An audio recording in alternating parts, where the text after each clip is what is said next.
Welcome to Exit the Matrix, Stories of Success with your host, Jane Slack-Smith, where we celebrate the incredible journeys of individuals who've transcended their limitations and achieved extraordinary success.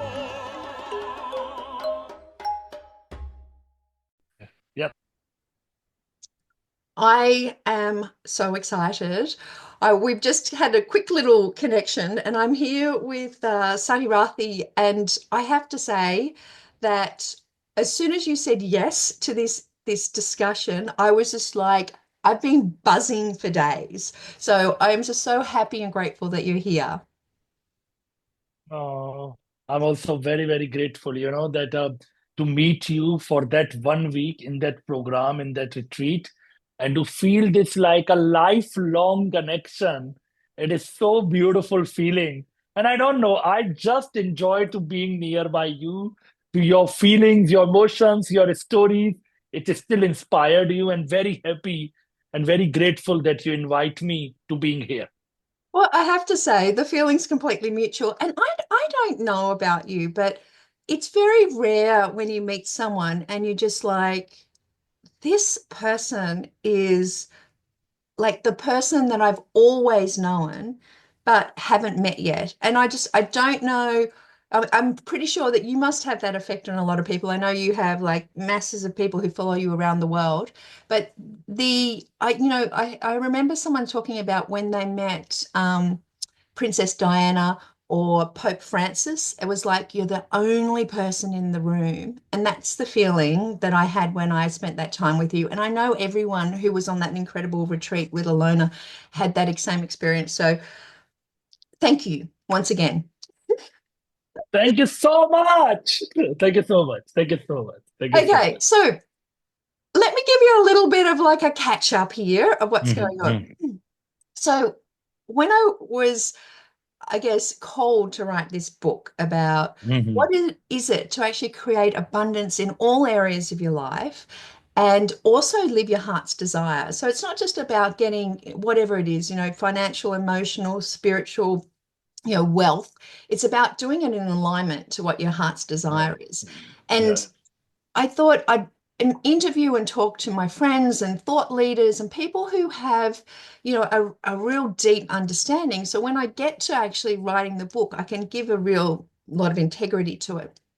And I spoke to a lady last week, and we kind of, I'm at that stage in the book where it's just like there's this awareness, people have. What would be the awareness kind of avenue or sliding door moment that people have that's like, something's not quite right. I'm not completely fulfilled. I kind of might have all the trappings or not, but there's something missing. And so I've kind of been exploring that and then moving into this awakening that there's different type of modalities and things that people can do to awaken themselves to their full potential. And then there's like the actualization and activation where we maintain it.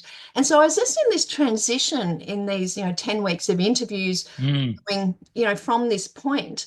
And what we discussed last week was she talked about how she gets up at 5:30 to do these morning rituals and has always felt kind of guilty that she was doing things for herself. And we talked about guilt. And what it made me think of was the incredible discussion that we had around the 5 poisons that you talked to the group through. And I think that's why I reached out to you. I was like, there's something kind of missing here. We can't kind of just jump to a kind of, yay, I'm going to do meditation or something or breath work or dancing or whatever that's kind of activates me and keeps me aligned. And so that's why I reached out, because you're obviously progressed in such an incredibly enlightened way and worked with thousands of people and seen what kind of works and what doesn't work. But you've also had this incredible journey yourself. So I kind of want to start all the way back at the beginning, because you had I know, was it 14 that you kind of went, Dad, I'm not taking over the business? So I just want to hear about, because you kind of had that calling to a different kind of alignment to what was planned for you, right? Yep. So first, again, thanks to you and to all of us who gonna watch this video whenever, wherever. I just want to tell all of you that I love you so much. Whenever you watch this today, tomorrow, day after tomorrow, years later, remember, time not work linearly. It work something magically. If it's reached to you, that means we all are connected. Mm. Me, Jane, you, and all of us in a one circular love affair of time. So thank you for all of you. Let's talk about the like. I really, really like it what you tell about it, that this is the time where a lot of people are interested in the self growth, and Mm. a lot of people are understand that some kind of to be just have eat, sex, work, achievement, this, that is not satisfying. It Mm. make us dry. This kind of mundane style of a pressurizing life where we are continuous running for achievement, it make us empty. Yeah. And that's why you see that these days, the spiritual development, the conscious growth activities is on the peak. A lot of people are telling me always that, past was beautiful. I tell no, this is the best time of the earth. Yeah. I don't remember historically in any time era where so many people are so much interested to get enlightened, to be awakened, to grow consciously. Mm. So despite of all thing, whatever is going on, but still we are in the best time of the time zone, time era, and we are the magical people who are together, and that's interest a lot for a lot of people to go for awakening spirituality. What is missing? What is missing when people take jump to the spirituality? They're thinking it's like a shortcut. Yeah. They're thinking it's like a some technique. Give me some Kundalini awakening practice. Give me some powerful breath work. Give me this. Give me that. I do this. I do that, and magic happen. Yep. Magic will not happen like that. Magic will happen when we sincerely work on the five poison, and that anyway we're gonna discuss about it. So when you talk about it, that you work with a lot of people and you know what is work, so my answer is the right understanding and the right practices. Mm. And Some people when you on say the right understanding, is it kind of where they're coming from, like what the end goal is of what they're trying to do? Is it just trying to fix something, or is it kind of like, I really want to live my truth? yeah, the right understanding means that we are not here to achieve anything. We are not here to be like before this mind want to achieve money. Now this mind want to achieve enlightenment. It is the same mind. Mm. Game not change. If I like you need to understand we living in a time where people ask always me, Satyarthi, what meditations gives me? I come to your Tantra workshop, what it will give me? And I will always tell Tantra meditations will not give you anything. It will take everything out of you what is not working.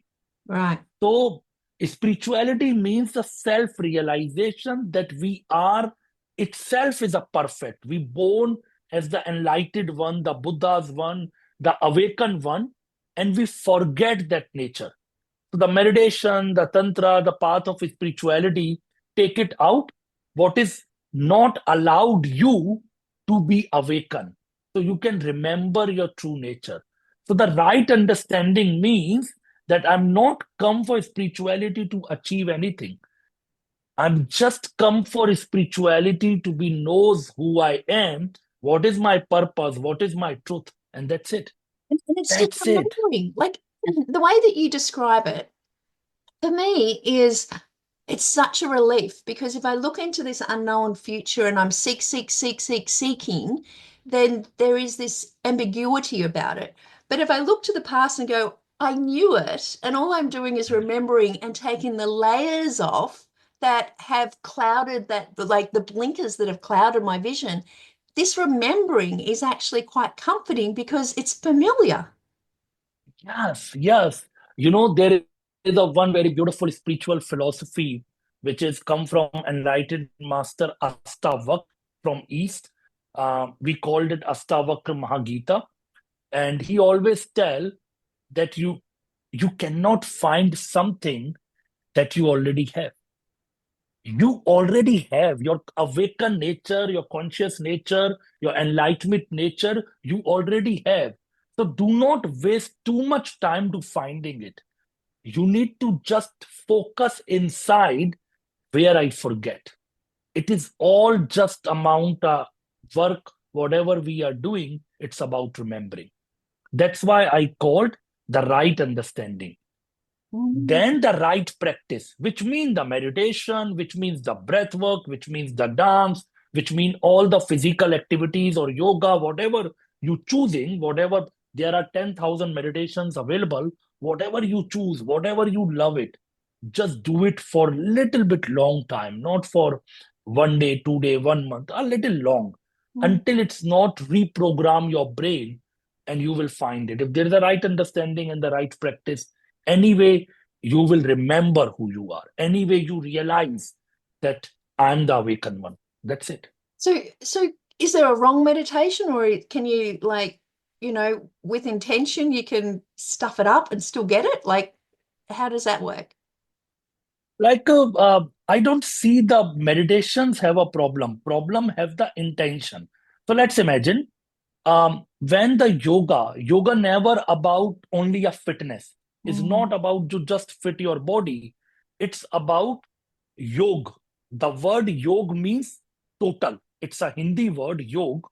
Like yoga come from the word yog, and yog means total. So what is that yoga try to tell? A complete connection between your body, your soul, and your mind. A total connection, a total harmony. So yoga is not about fitting your body. It is about fit your whole system, your consciousness, fit your whole life. But what happens when we don't have this right understanding, we forget the path that yoga is about meditation. Yoga is about bring awareness. Yoga is about to bring awareness to your daily life. Then we only focus on the body movement, and then it's become exercise. Understand? So yoga is a great way to be awakened. But if I only understand yoga as a fitness, then I only focus on the body movement and I forget the true purpose. That's a meaning in a way that the meditations are not right or wrong. It's about how we understand them. If we not understand them correctly, then we fucked up. So our intention should be very clear. So next time, anybody who is watching, if you're practicing yoga, try to be, can I observe? Can I observe all my body movement during all the difficult asanas and postures? So you create a one habit in your system, even if it's how much difficult, I can be joy, happy, in silence. So when in the life, fucked up situation came, difficulties came, you remember, I can be happy, I can be silenced, I can be observed. That's the purpose. To So be it's when kind you of make like asanas. building up a resistance resume or a resilience resume. It's like, oh, this is a really hard position in yoga, Yeah, and yeah, I'm struggling with it, but I'm doing it joyously because I'm yeah, present and I'm aware of it, yeah. and my intention is that I want total connection. And Yes, therefore, yes. if you do have a challenging situation, you've already prepared for it. You're like, I can enter this with some lightness and maybe some observation rather than being in the drama. Yeah, yeah. Mm. Like the same way, when you are, let's say, I always tell, when you're doing a difficulties asanas, can I be just there? While in this difficult asanas, can I find my inner center and to be there? Then when the difficult situation came, you not attach, not fallen down. You be there and find your sweet center of joy, where everything happened, but you still enjoy. This is why I love speaking to you. It's always about joy and happiness, isn't it? Yes, it is always about joy and I happiness. think you quoted someone and you said, even if your intention is wrong, if your intention is Mhm. right, even if you do it wrong, you get Yeah. the right result. Can you just talk to Yes. Yeah. So, like when I talk about it, lot of time people are worried about a lot right meditation. Like, not right, let's say correct, that I will do everything correct because my brain want everything perfect. The perfect yoga, perfect breath, perfect posture, perfect everything. And I tell it's never about technique. It's never about perfection. If your intention is right, wrong meditation can give you everything. And if your intention is wrong, right meditation will not gonna work with you. So in this magical life is all about intention. That's why when you come to the East, they teach you love, trust, devotion, intention, and then do as much as you can. You don't need to be perfect. If it's this much okay, close eyes, open eyes, everything okay. Intention should be pure. Intention should be right. Amazing. Well, you touched on these 5 poisons. I'm gathering that these are the onion skins that we have to really concentrate on to allow us to remember where we came from, our true purpose, nature, love, joy, happiness source. So, can you talk to those for me? So, for answer that, I will take you a little bit to my past story. So I think I was a 14-year-old boy, and I born in, as I'm looking Indian man, so I born in the Indian family. I born as an eldest son, and in India, my society, eldest son mean you born like an old man, like don't have a childhood, you don't have a chance to be a little boy. You born as an eldest son. That means you are next to Papa, you next to the father, Right. and all the family responsibilities comes to you. So I was maybe 3 or 4 year old. My father is already taking me to his shop, his business, he start teaching me everything because we also have a family business tradition. So great grandfather, grandfather, father, and automatically comes to me, to the eldest son. And everything was like, you can feel like as if everything pre-decided. Like, this is my business, it's gonna be my life. You will go to the college. After the college, by 20, get married. 22, make 2, 3 children, life settle down, take care of family and everything. And you permanent grow up in this way that Papa, Mama, everybody telling that all life is depend on you. You need to take care of sister, brother, family, everything.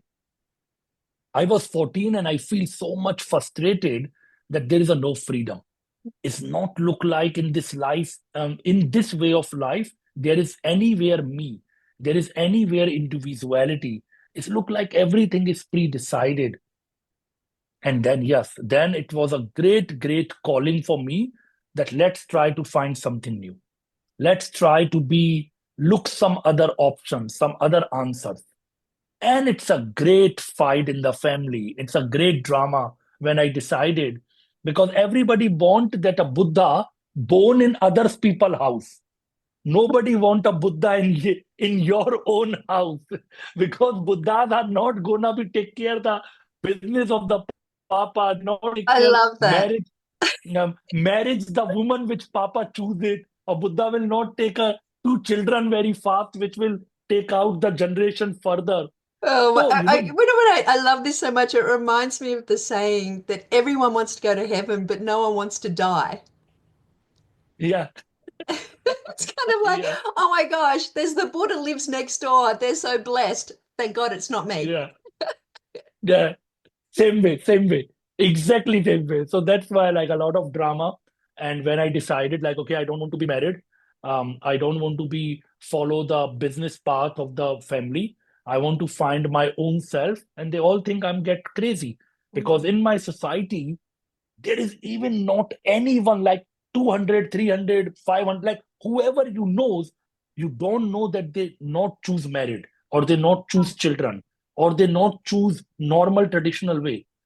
And then you need to find just whom you are. And it was very challenging because you see, I'm alone.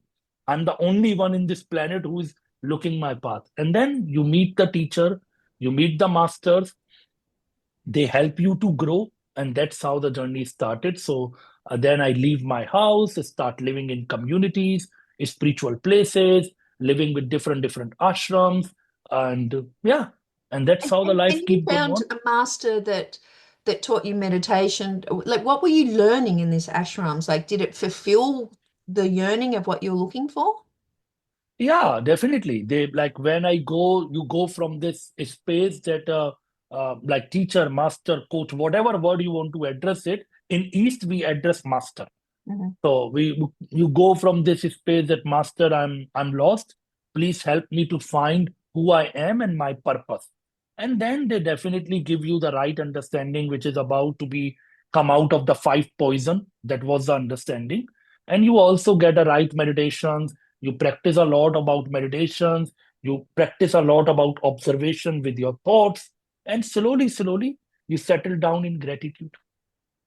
How long does this take? Like, are you meditating like 2 hours a day, or is it like for 10 years you have to meditate like 12 hours a day? Like, what, just give me a sense Uh, of what this I think looks like for a 14-year-old boy. the I think in starting, definitely you are like, because you need to understand is all about intensity. So Mm, let's say when you are 14-year old and you like in this state of the being, mm, either I want to suicide or I want to something new. Like I cannot go back the old life.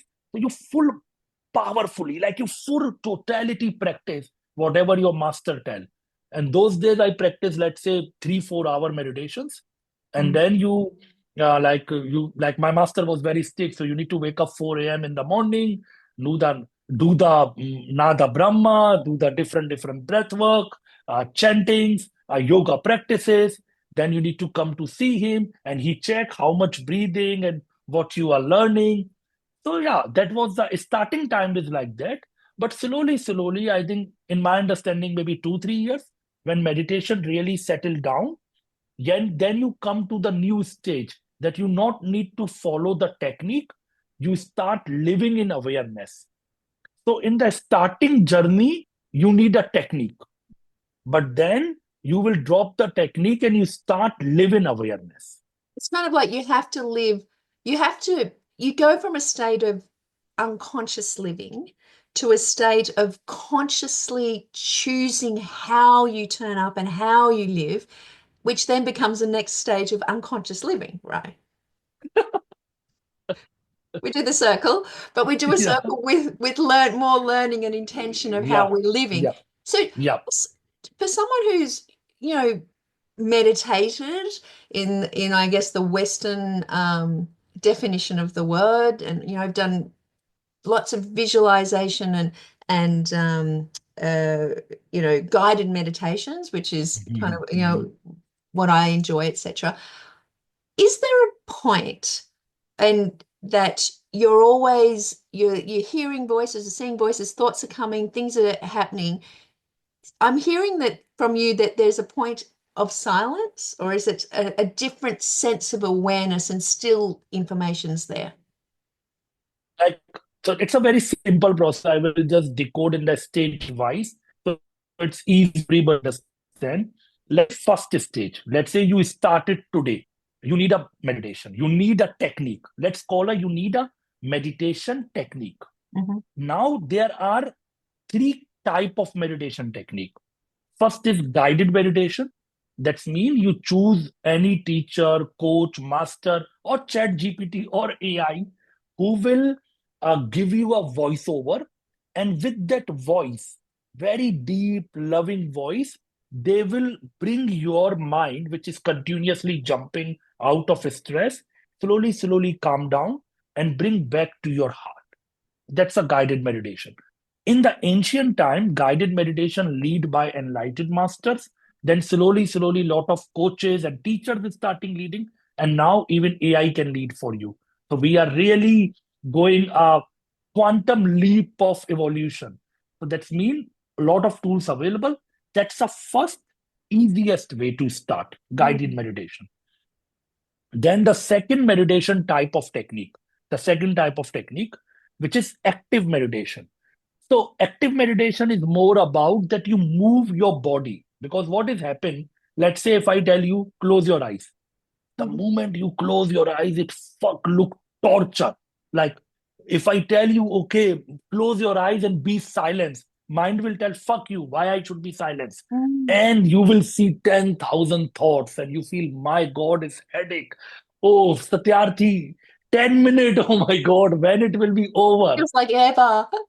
Ever. And then meditation look torture. So that's mean, what does that mean? The mind is too much active Uh-huh. and body is not balancing with the mind activity. Right. So that's mean we need to bring activity. So then what we do in active meditation, we do a lot of activity. You jumping, dancing, breathing, doing yoga, whichever way, whatever body activity involved, and you do lot of body activity to bring balance, the mind activity and body activity. They Mhm. both come in the same level, and you do the body activity for, let's say, 20, 30, 40 minutes, and then you sit silently. So that's why, and then it's easy to sit silently after the when you do the activity, because Right. your brain and the body both come in the same level. You synced We them. called, yeah, yeah. So we called them active meditations. In the active meditation, yoga is there, breath work is there, lot of dance meditations are there, tantra meditations are there. Most popular is the Osho meditations are there. So lot of different meditation techniques are available. Then the third one, which is more higher level, which is more for advanced people, which is like passive meditation technique. That means you sit silently and simply observe your breath, which is the most popular. We called it Vipassana.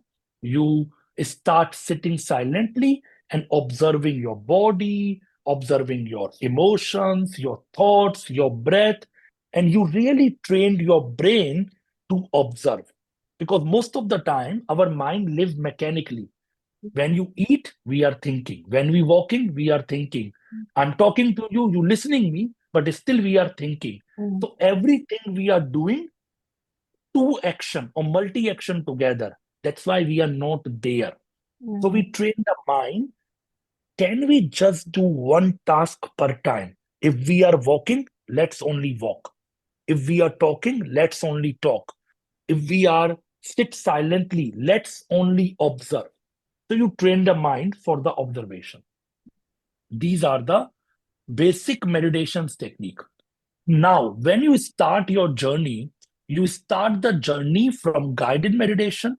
Uh-huh. From guided meditation to you go to active meditation. Mhm. From active meditation to you go to the passive meditation. And then the last stage, where no technique left, your brain enough mastered to live in observation, to live in present, to live in here and now. Mm. And you drop the technique. Then you start live meditatively. Then meditation is not a technique. Meditation become the lifestyle. You wake up with aware. You sleep awarely. You eating food awarely. Making love, have great sex, also being aware. So you learn the art.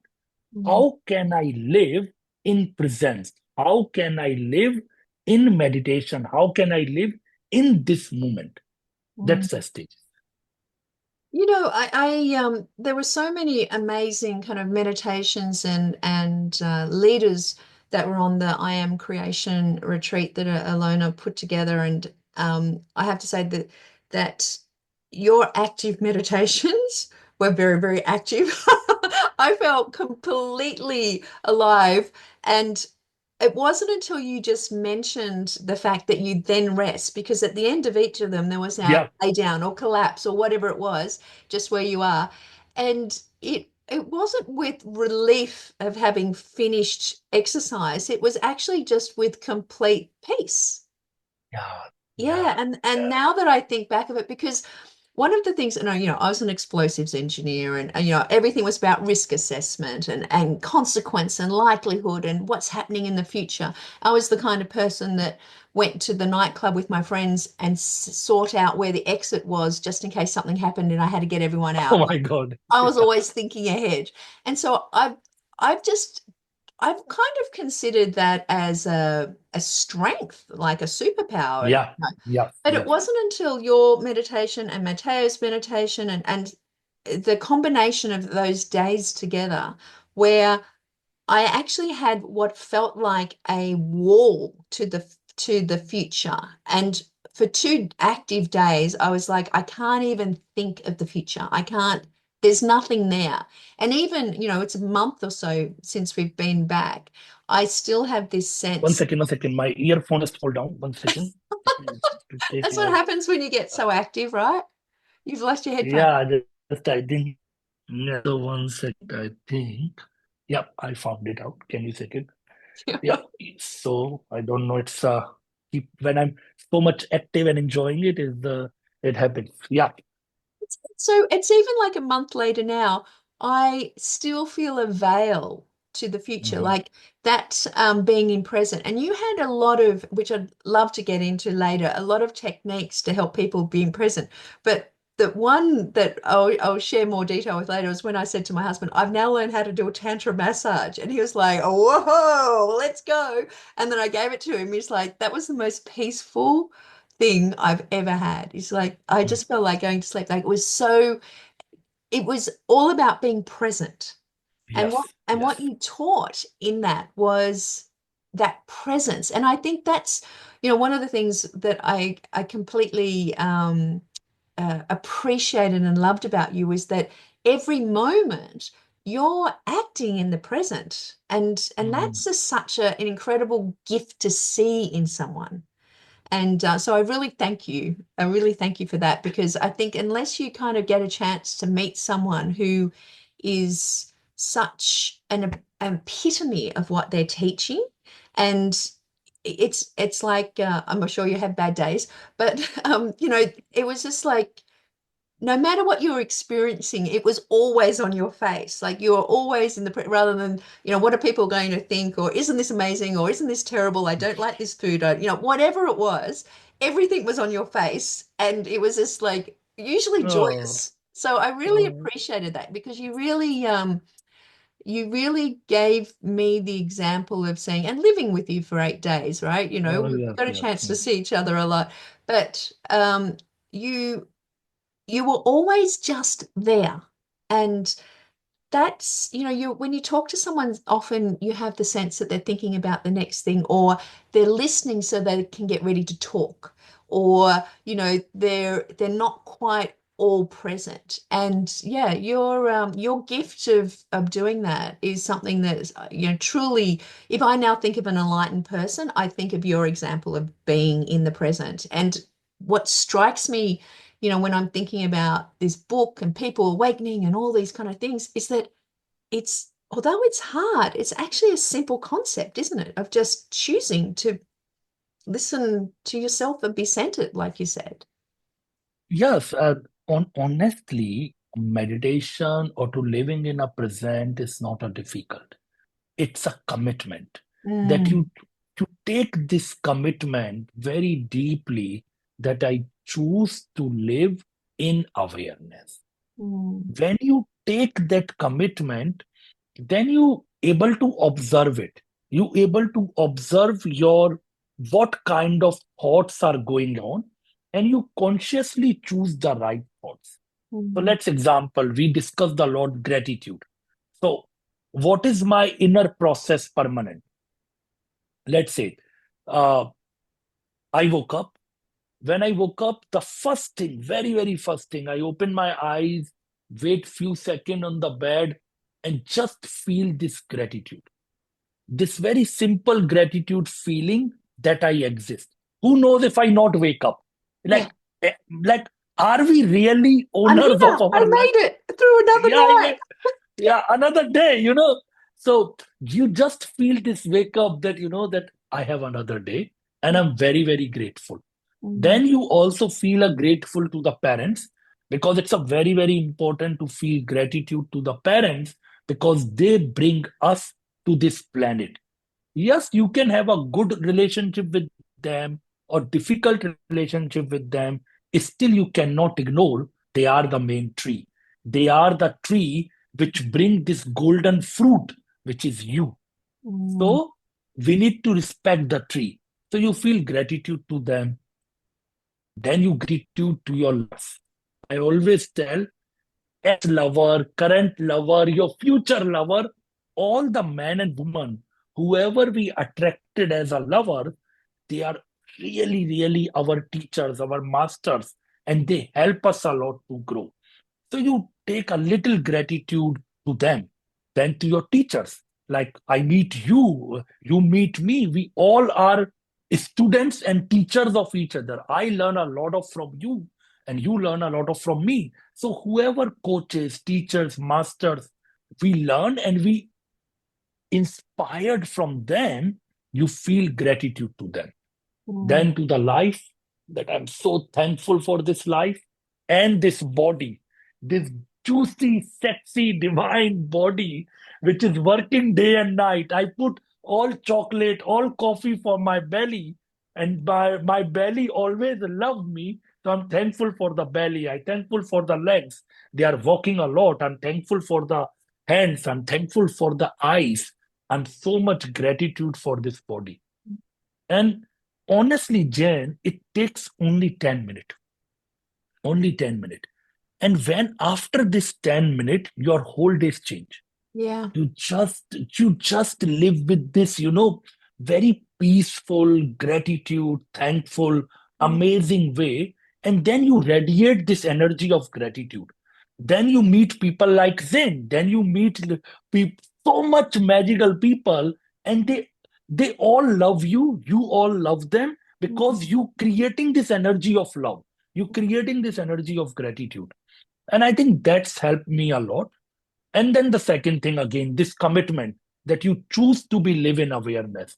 You Yeah. not try to live in the past thoughts or the future dreams. You Mm. just live here and now. Mm.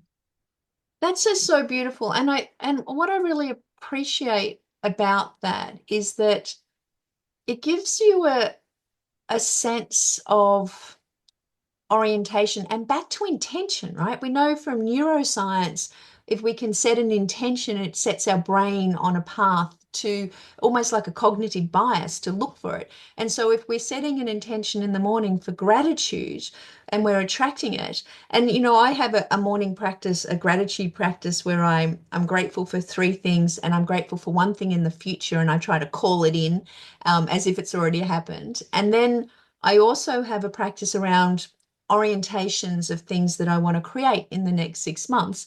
And it's funny, I have one around the moment of around creating, abundance of opportunities and gifts and adventures being called into my life that are aligned to the truth and what I want to create. And it's funny, I had just finished my intentions for the morning and really felt into the emotions of them this week. And a friend called and said, okay, I've just hired a catamaran. I've always wanted to sail down the Amalfi Coast. We're going. I've got a cabin for you. I'm bringing all the friends. And immediately I was like, oh my gosh, this is amazing. I've created this amazing thing. It's a beautiful. And then I stopped and I was like, is this aligned to what I really want to do? I'm like, I don't really like the sun. If I'm on a catamaran, I'm going to be below deck. I don't want to miss out from all the friends activities, Uh, but is this really, my true calling, or is it just a mm, nice Insta moment? And I really kind of sat in it and I went, actually, it's nice to call these things in, but it's also nice to have the awareness to go, does this serve me in this moment of where I want to be? And I was like, no, it doesn't. And just like, that's okay. I've got this other thing I'm doing. I'm like, now that sounds great. But it's interesting just setting up those intentional thoughts of gratitude and calling these things in. It's not hooey fooey. It's like it happens. Like mm. I live It this happened. It daily. happened. Yeah. Yeah, yeah. It happened. I think the gratitude, like I'm teaching Tantra, and if you come to the Tantra, or if you come to the any great spiritual path, any teacher, any master, everybody is telling one common thing. Let's practice gratitude because Mm, this life is really gift. mm. We don't know which day is the last day. So please enjoy this life. It is the greatest gift that we have it. Be grateful for what we really, really receive it. And we receive a lot. We receive a lot. We receive a lot. I did a time spirit meditation once, and it was kind of like, looking at the time for the future and, you know, um almost not feeling enough, accepting, not being enough to have all these big dreams, and then looking at the past and not being, worthy because they've had proven things where things might have gone wrong. And there was this point in the meditation where there was this observation, which was, if you are sending out every single day these, detectives, super sleuths into the universe to find exactly Wow. what you want, and they come back to the present, and you're either in the past or in the future, and you're not there, then you miss out. And the good thing is that they come back every day, right? Yeah. They're always there to serve you. But Yeah. it makes me wonder, having had, people have had maybe a tragedy or trauma in their life. And I know you shared an experience about a master who spoke to one of their students about something that happened 25 years ago. And I'd love you to share that story.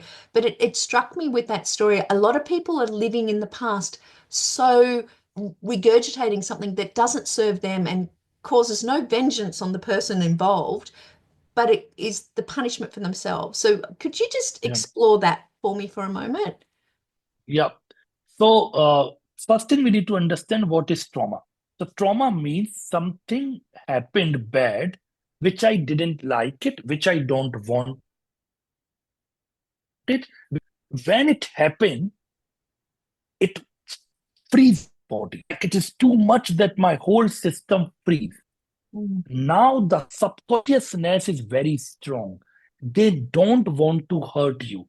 So what the subconscious mind did, they take that experience and really, really bury it down into the subconsciousness and give you the feeling in the consciousness that is okay. Everything is okay. Keep going. Nothing happened. Don't worry about it. And you just have a vague memory that something bad happened, good happened, I don't know, but let's keep move on. Now, because you don't want that experience, you don't accept that experience, it makes freeze your system, then is stuck there forever. And then from the subconscious, it will come to your body, it will come to your emotions, and it will create this negative feeling, senses, this like a vicious circle in your system.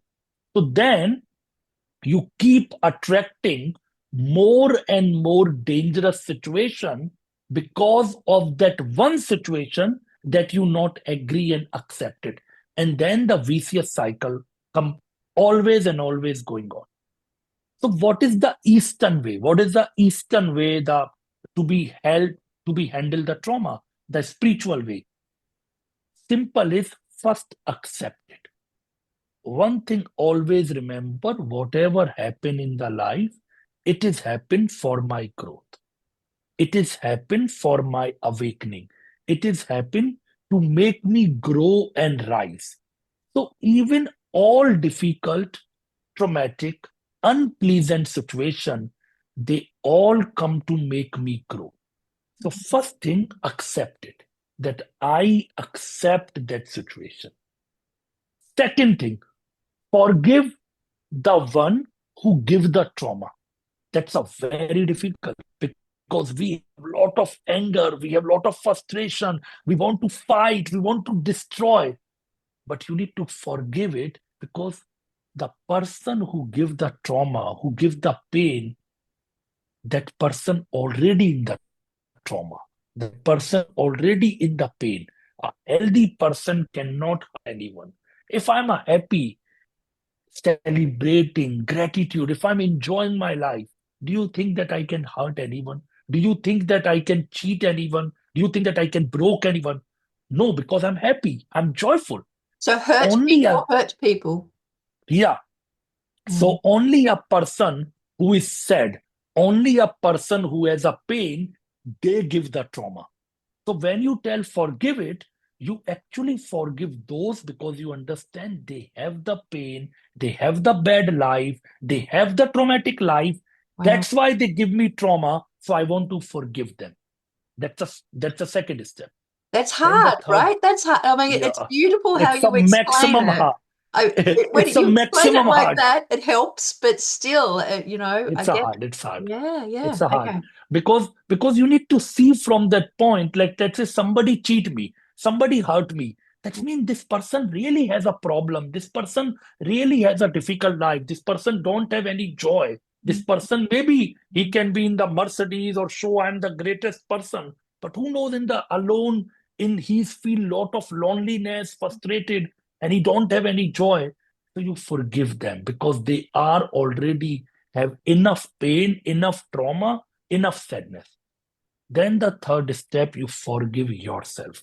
And that's the even more difficult. Because let's imagine a trauma happened when I was at the age of example, a trauma happened when I'm age of 18. Now I'm 40. If that trauma is still haunting me, then who is the real person culprit? Because that the person who gives the trauma when I was 18, he gave me one day. And if I just accept that situation, forgive himself, forgive myself, I free from the pain. But no, I love to be a victim. I become love affair with my own trauma. I really enjoy this trauma, and it's hard to believe it, but I'm the one who enjoy the trauma and take care of the trauma 20 years in my life, and I'm start traumatize myself every day, every day, every day. So you need to also forgive yourself that that I attach with the trauma, that I stuck with the trauma, that I not able to let go, that I not able to accept and forgive. And that's the simple way to free from the trauma. What really strikes me with that is that when someone has, I'm using a similar kind of experience. If someone has a belief, like they've got something, to get love, I need to be the good girl, I need to be the boy who gets all the good marks, and whatever it is, they have a belief. And if you make someone aware of that belief, and it's no longer, it doesn't serve them, it creates a pattern of maybe attracting the wrong people or being exploited or being put on a pedestal and not truly loved for who they are, whatever that is. If you show them a belief and they accept it, which is this second kind of step of yours, if they accept, or first step, if they accept it, it actually shows them that for the last 40, 50 years that they've been living, they have been living a lie. They have been living in this. Yes. I think that's why it's really hard for people to let go of their beliefs, because Yeah. the acceptance of that belief is that they've been living a lie.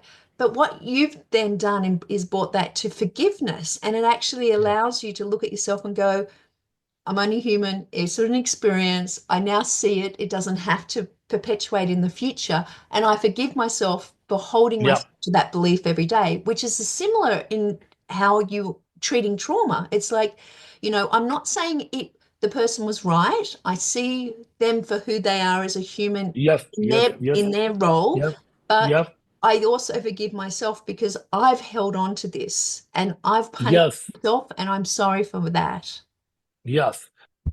So very beautiful what you explained it, that when I tell to forgive yourself, actually it's come from that space that I'm the one who really stuck in that trauma. I'm the Yeah. one who forgive myself, and then I'm the one who attracting the more bad situation which I don't deserve it.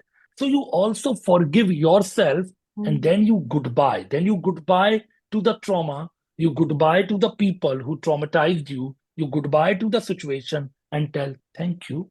You came. I learned it. I learned my lesson. But now you not serve me. Yeah. Please leave me. Yeah. Simple, simple. And you allow it to leave. You allow it to leave. That it's interesting because you talk about every spiritual and teachings around gratitude. Everyone talks about gratitude, but there's also that second theme of forgiveness, isn't it? Forgiveness is Yes, when yes. they put detectors on monks' heads when they meditate, and they have people go through different things. It's when they go into forgiveness, they go to like theta state or whatever it is really quickly. Yeah. So it is so powerful in what it does and shifts in yourself.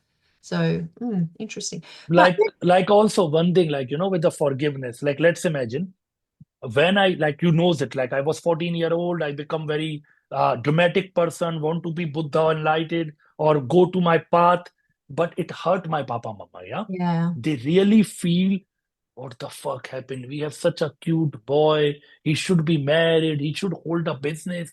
And I become crazy. I'm living in ashrams, living in jungles, going to the meditations. And then later on, even I decided to not to get married, to be travel the world.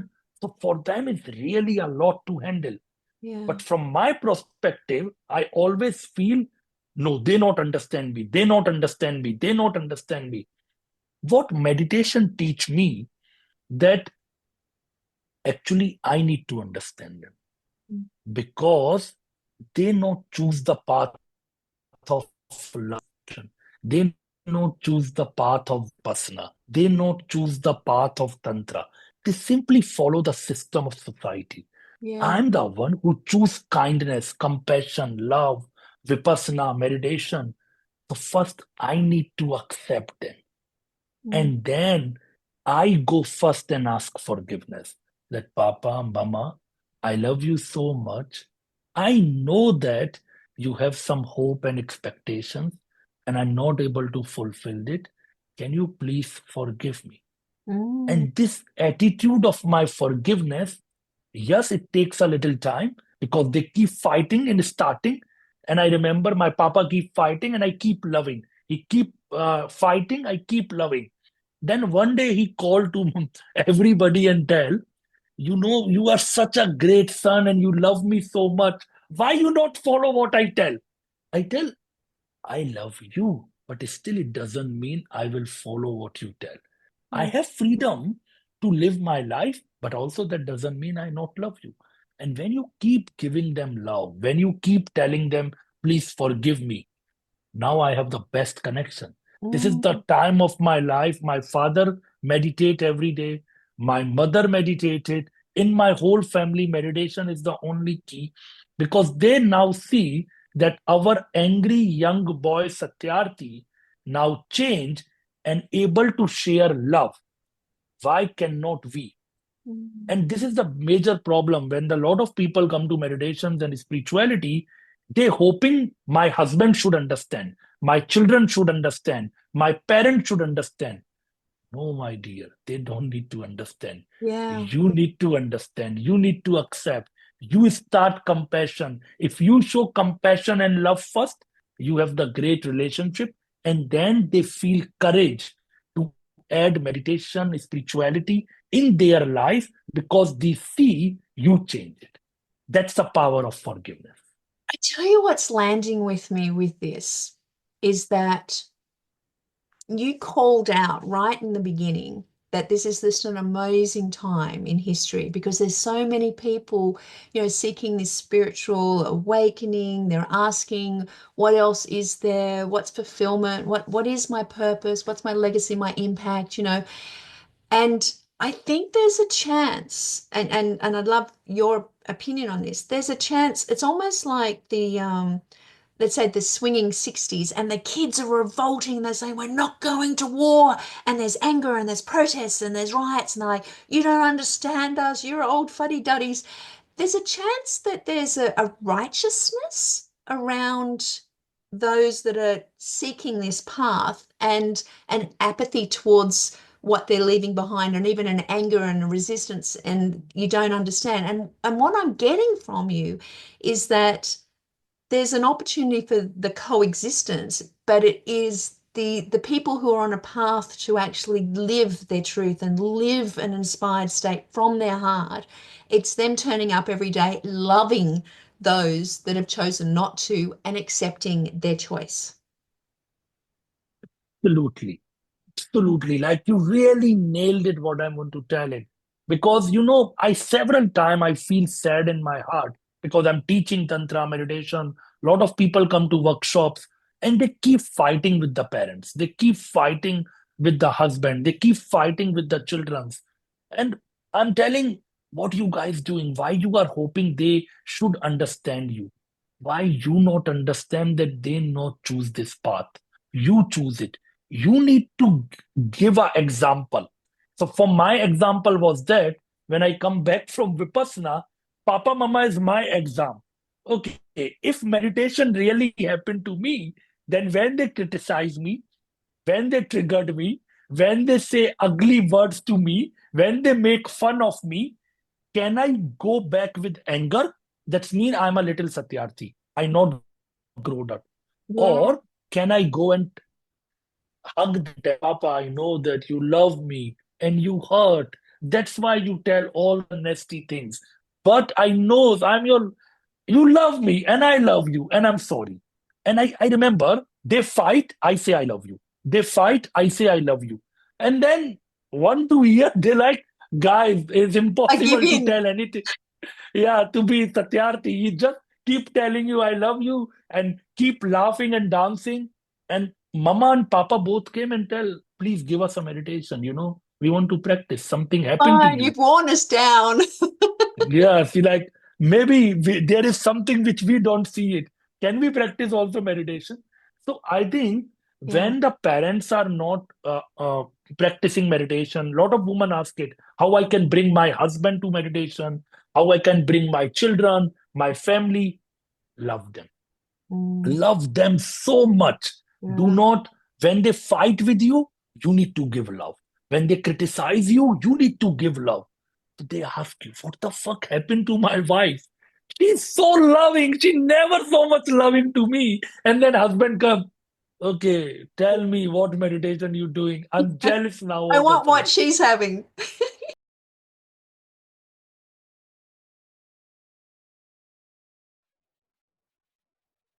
So, just a quick message. I hope you're enjoying this podcast bonus session. Now, if you have heard this interview, then you're probably sitting there going, what is this all about? Well, this is all about my Exit the Matrix experiment. Now, I decided to write a book because I'm really interested in how do we go from the existence that we have now to exiting the matrix and living with intention from our hearts, following our heart's desires, but also creating abundance in all areas of our lives. And hence, whilst I've been researching this book, I thought, this is a really solitary journey. I want people to come on this journey with me. And hence, I've got this very special group. Now, come and join me. The first month for founders is free. And if you decide to stay, fantastic. So, what I'm doing is I'm interviewing incredible people. I'm getting insights about what's this awakening that people are getting? What's this the exit the matrix kind of sliding door moment for them? Now, I've obviously run this podcast for over a year now, and I have more than 30 stories, but I'm also interested in those people who are in this transformational space who are actually not just awakening themselves and they're awakening others. What is the mechanism? As Bashar talks about it, it's the permission slip. Are they going through astrology or meditation or yoga or breath work? Are they just going within and getting a sense of what's really going on? So that's what all the Exit the Matrix experience is about. I'm going to let you get back to the interview, but if you want to join me, go to exitthematrix.today/ETM with me, which stands for Exit the Matrix with me. So that's exitthematrix.today/ETM with me. Sign up. I'd love for you to come along. I'm creating courses. There's currently courses in there around 4D gratitude. There's more courses to come. I'm creating custom GPTs on how you can exit the matrix and helping you uncover what lies beneath your subconscious and holding you back, and also other custom GPTs that I'm sure you're going to love. And most of the speakers are actually really motivating me. So I'm creating courses, I'm creating ebooks, I'm creating experiments you can try, I'm creating tools that you can use, and I'm also writing a book. So at some stage, I'll get to writing the book. At this moment, it's just all about the research. And I hope you choose to join me because I'm really excited about this experiment. So I'll get back to the interview now. Enjoy yourself. And as always, here's to your success. Yeah. What kind of trip you are? I want that trip too. It So it's a reminds me, it reminds me of some family drama that was playing out in my family, and everyone was in a very heightened state. and I said something that was just an observation. And I remember my sister turning to me saying, "It must be nice being Miss Positive Attitude all the time." And I was like, I suppose so. Yeah.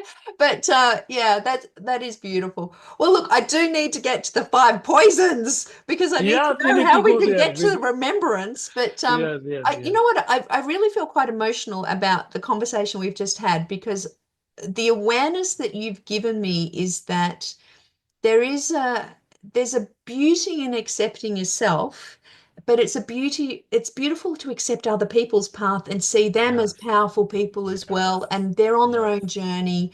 And all you can really control is yourself and your own thoughts and your own feelings and where you're turning up and your awareness. You can't control anyone else. So, yes, and being on a path that you think's the right path because it feels spiritual and awakening or whatever it might be, is it's just a path for you to tread.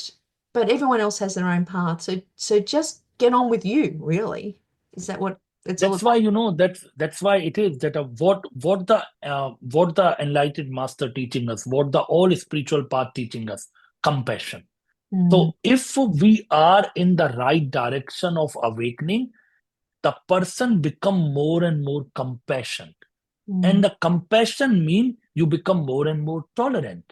You more and more accept yourself, accept others, and accept life. What is happening if you choose a meditation or spirituality and conscious growth and you tell, my meditation is the correct meditation, my God is the correct God, mm, my religion is the correct religion, my spirituality is the correct spirituality, then that's mean we become egoistic. That's mean we lose the compassion. That's mean we lose the tolerant. We lose the acceptance, and that's mean we are not on the right track. So the only exam is if anyone choose the path of spirituality, meditation, enlightenment, awakening, that's mean this person become more and more compassionate. Compassionate to yourself and to others. That's mean true acceptance. mm. Acceptance. Yeah, it's interesting because, I am obviously researching what is it to live an abundant life in all aspects of your life. But I've chosen that as if people want that. And in actual fact, Yeah. some people may not want it, and that's just fine. And so there isn't some moral high ground to go, I found the answer, I've spoken to the enlightened ones, and here it is. It's just an observation that this is one path and this is something that I choose to pursue because I've assumed some people may, but if they don't, they don't. And that's okay too. And it just strikes me when you talk about compassion is going back to your example about yoga and being centered, and even though there could be resistance and you can't do the pose and it's hard, and it's teaching your body that in times of hardness you can still be joyful and accepting. That compassion is almost how you should treat hard times as well and treat yourself, isn't Yes, yes, yes, yes. And it? also, what I also apply that my gratitude practice also help me. Let's say if I have a difficult situation, I feel more gratitude. Simple reason is that because I always tell that story. Let's say I'm a little child and I go to mama and tell mama, give me one chocolate. Mama love it. Mama give me one. I become greedy. Mama, give me two chocolate. Mama, give me two chocolate, and I'm dancing. Yay, Mama, love me. Mama, love me.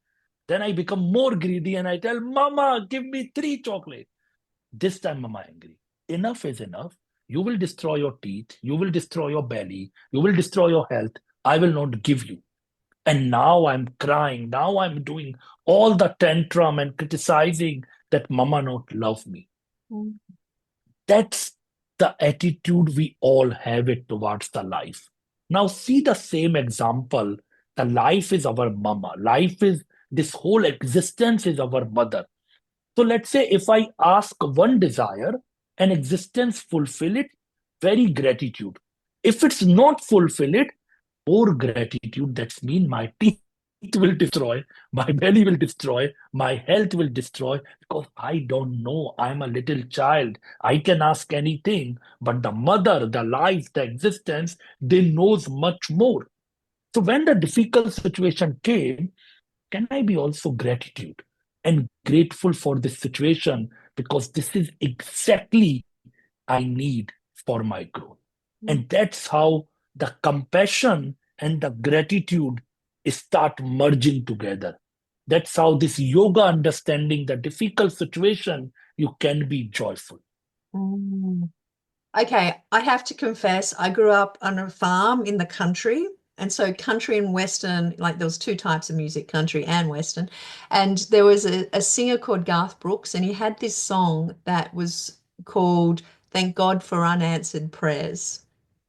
And that's what I'm hearing there is that, there is these prayers at the time, or these thoughts or these wants or these needs that are kind of like, this is so important to me. But in actual fact, by actually accepting that it didn't happen and being grateful for it anyhow, the next step is there, the next door is open because there is a bigger plan and there is a bigger mission. Yeah, yeah.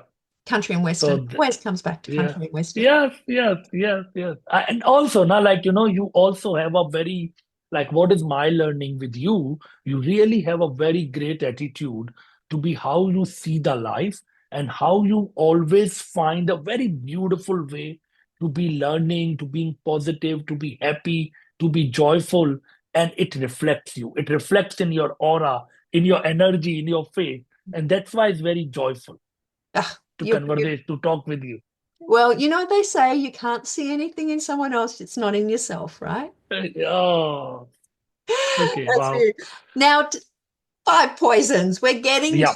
it. We're getting to it because I want to get Yeah. into Tantra. I mean, you're Uh, bringing Tantra to the Western world. Like, you've taught hundreds of thousands of people this incredible practice. And I know there's people who want to know about it. I know that it's a modality that, even with the active meditations that I've done with you, have been, they're in my mind, very actively in my mind. I'm going, I'm going to have to make this a daily practice. But let's Yeah. just go back to this original question, which is, Mm. there are experiences, there are traumas, there's great events, there's all of these things that have made us who we are. And there's this layering also at that time of how we protect ourselves and how we think things should be. And there's these five poisons that, as we unravel them, bring us back to really our true essence. So if you could take me through those, I'd be really, really thankful, because I think with each of those, there's an awareness of maybe what we can do in our daily life to Yes. be aware of them Yes. and de-ravel them. So when we talk about like these heavy words of enlightenment, mukti, nirvana, it's are very amazing heavy words. In reality, what is the meaning? The meaning is ultimate freedom of your consciousness. Mm, Most of the time, our consciousness in the box. mm, The box is given by religion, culture, society, parents, grandparents, education. All they are the country, whichever country we born, mm. every country have their own belief system. Yeah. So they giving their own belief system and boxes that to lock our consciousness. Enlightenment, mukti, nirvana means that you slowly, slowly, consciously keep checking yourself and make your consciousness free from a different boxes. The boxes which is put by society, education, religion, all the boxes, you are leaving it. Mm, Now, then what is the flow chart? The flow chart, the path to be free your consciousness is you are checking the consciousness.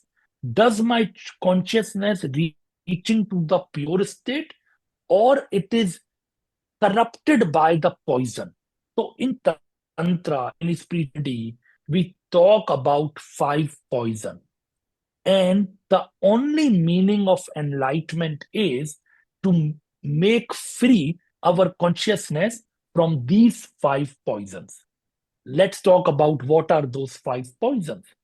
So first poison, calm.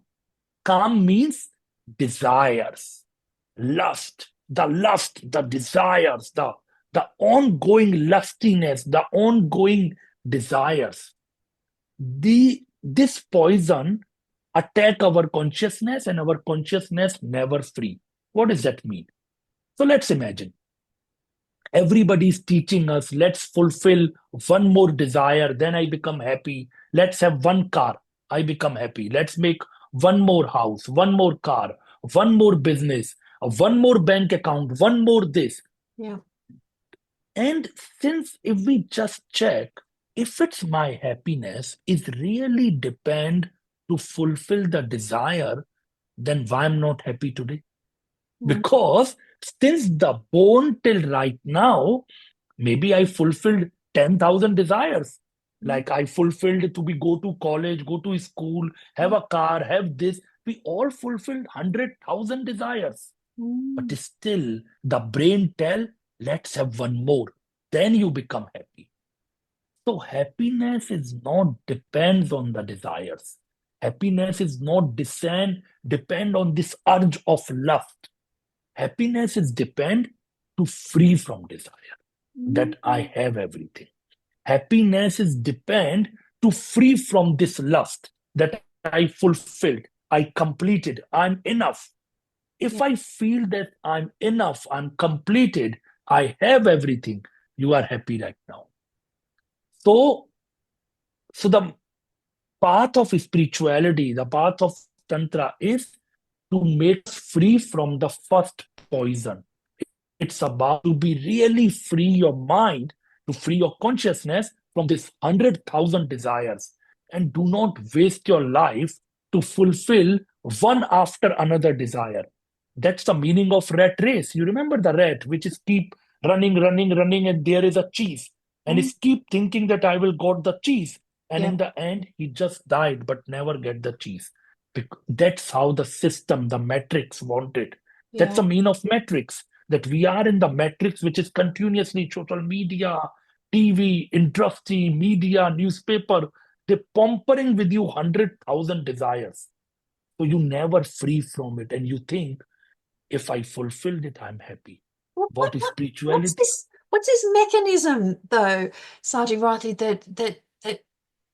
that when we like, when I have the big TV that I'm saving so much for, all the, you know, the beautiful home, when I have it, I'll be happy.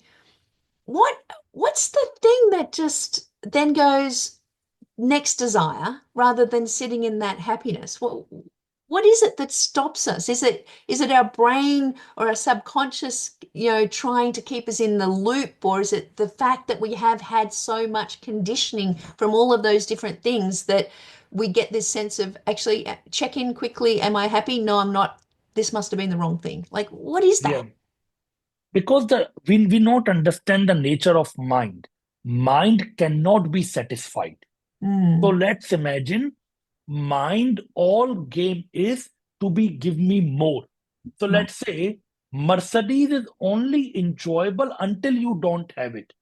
So you keep seeing my friend is driving Mercedes, my uncle is driving Mercedes, and one day I work so hard to achieve the Mercedes. The moment you buy the Mercedes and drive it, mind tell, oh, you have it. Let's have Rolls Royce. Let's have now Rolls Royce.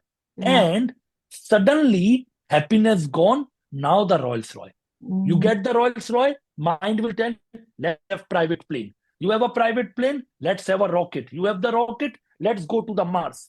And it is never ending. Never ending. Because this is the nature of mind. Mind cannot be satisfied. So what is the now spiritual understanding? If I understand the nature of my mind, that it cannot be satisfied, so now I'm not running of 100,000 desires, which is mind continually pulling, because I know that it will anyway not give me happiness.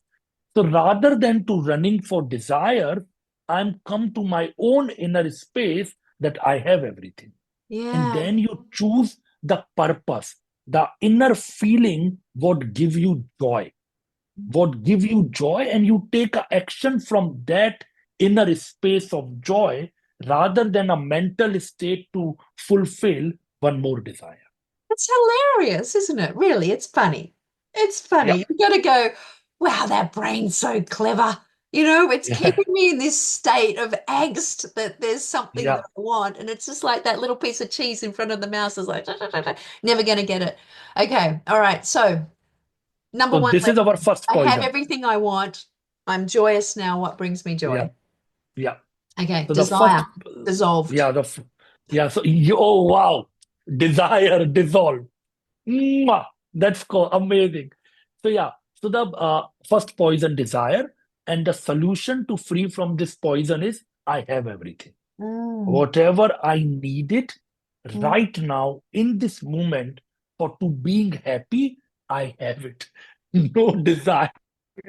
If fulfilled it, the result cannot make me happy. I am happy right now. For this moment to feel happy, I have everything. That's the first thing, the first solution from You the know, desire. I tell you the funny thing that comes to mind. You know, when you go to weddings, they're like chicken, beef, and you always want the thing the person has beside you. And in actual fact, all you just wanted was a meal. You know, it's Yeah, like, yeah, I'm good. I've got the food. I'm good. Right, let's I'm move good. on. It's the company and the Yeah, wedding that we're here for. Okay, all right. Chicken or beef? I've got the meal. Got it. you got the meal. Dissolved. Yeah, Desire yeah. dissolved. Second point. Desire dissolve. Now the second point is anger. So Mm, most of the time, our consciousness is corrupted by the complaint, by the negativity, by the frustration, by this. And out of this, because we have this mind who love to be negative, we have this mind who love to be complain, who love to be gossiping, and all together it gives the frustration, it gives the anger, and that makes our consciousness corrupted. That make our consciousness poisonous. So, what is the solution here? That to work on the mind, rather to see that negativity, complain, you really, really settled in the gratitude. You mm, really, really, like, you really focused on the gratitude rather than negativity. You need to always remember the negative people are the most angry people. The mm. people who always see negativity, they see a lot of problem, they see a lot of complaint. And when you see the complaint, when you have a lot of complaint here, you have a lot of negativity here, it goes to the belly and create an emotion of anger. Right. So we need to really, really unwired our brain from negativity, from complaint to the positivity, to the gratitude. And you see, the happy people are not angry people. If I'm happy, if somebody hit my face, I hug and tell, oh, brother, today you have a bad day. Come, That's hug a me. stretch. That's a stretch. But so this is interesting. I naturally was like, he's gonna say it's forgiveness, but it's Yeah, gratitude. So yeah, anger, because forgiveness implies that there's someone else involved, whereas actual mm, fact, anger is something you do to yourself. So therefore, that's why gratitude, which is an internal kind of observation, is the answer to anger. yeah. The real like forgiveness is the after gratitude you can enter to forgiveness. Mm, You cannot enter forgiveness directly, because if you don't have gratitude, you are cloudy, you yeah, cannot see anything. So let's say gratitude is the first step and forgiveness is the second step. So yeah. if you tell me the solution of anger is gratitude and forgiveness. Okay. So anger is one of the poisons that keep us from our subconscious being free Yeah, because it's something that is really connected to a negative orientation, which kind of keeps us hidden from the positive things in the world. And hence, if we're yes, yes, grateful even for things that don't work out, we're yeah. actually setting the intention and setting, I guess, the attitude of how we want to turn up. And that's why it dissolves the anger. Yeah. And also, na, like you will see that lot of magic is permanent happening. But if our mind is permanent see negativity, Mm. permanent see complaint, you are closing your own door of happiness. Like, that's why sometimes spirituality is very painful, because spirituality tell, if you are misery, you are the responsible. If you are in the pain, you are the responsible. If you are in the trauma, you are responsible. Because nobody in this life want to make you miserable. Mm. Nobody in this life want to that you have traumatic or painful or sad life. It's only you, because your brain somehow stuck in this vicious cycle of negativity, complaint, criticism, and you closing the door of happiness. It reminds me of a story of two men sitting on a bench, and one is kind of like a bum and he's down on his luck and he's homeless, and he's really at the bottom of humanity's kind of life Yeah. cycle. And then there's this guy also on the bench, and he's in this beautiful suit and his hair is manicured and he's got a wallet full of money, and he's obviously quite affluent. And they say to the homeless man, "Why are you like you are?" And he says, "Because my father was an alcoholic." And they say to the other man, "Why are you like you are?" And he says, "Because my father was an alcoholic." Yes, that's how it is. That's how Yeah, it is. That's how yeah. it is. You get to choose. You have to choose. You have to choose. Don't choose anger. Okay. Poison Yeah. number three. Oh. Greed. Ooh. Greed means that our mind again never satisfied. So he always asking more. The mind all focus is what I don't have. Mm. Always on always. Like let's say, like you can choose, right? Like we all have everything. We have two legs, we have two hands, we have two eyes, we have beautiful body. Like we have, like we born in human body. I'm not born as a mosquito. I don't born as a fish. Like you born in a human body itself is a gift. Yeah. But our mind won't always see, okay, I don't have one more house, I don't have one more car, I don't have one more big balance, I don't have this, I don't have that, I don't have that. That's why mind don't want satisfaction. Mind all joy is greediness. More, more, more. And that is the greatest poison. That is really, really the most dangerous poison, which is the all reason for misery. This is the all reason of sorrow. The solution is that you start seeing what I have. And I do this exercise. I remember in my starting days, because like, when you are 14-year-old boy, you're not happy with the life, you choose spirituality, meditation, magic not happen in one day. In the starting years, I complain a lot. Why? And I remember one of the exercise that my masters give me to write it down 10 things every day what I have. Just the 10 things what I have and what I really, really admire it and I proud of it. And I do this exercise just for a 1 month, just to write down 10 things what I have, what I proud of it, what I admire it, and my brain start rewiring. In the 1 month later, I really start focusing what I have. And then slowly, then you never go there that what you don't have. It's okay, it's not my cup of tea. I need to focus what I have. The what life gave me, it's already enough. So the greed is the These are kind third of like poison. things in your body or your capability and skills. It's not like a car or a house. Yeah, yeah. So it's internal things. Yeah, it's more about that you are that, like you can measure in all direction, like your qualities, your health, Mm. your body, your own talents, and even your even material wise, you can be keep seeing what other people have. That's their life. But can I be gratitude? Can I feel I'm enough that what I have it? Because you remember we already discussed. I can ask 10 chocolate, but do I really know?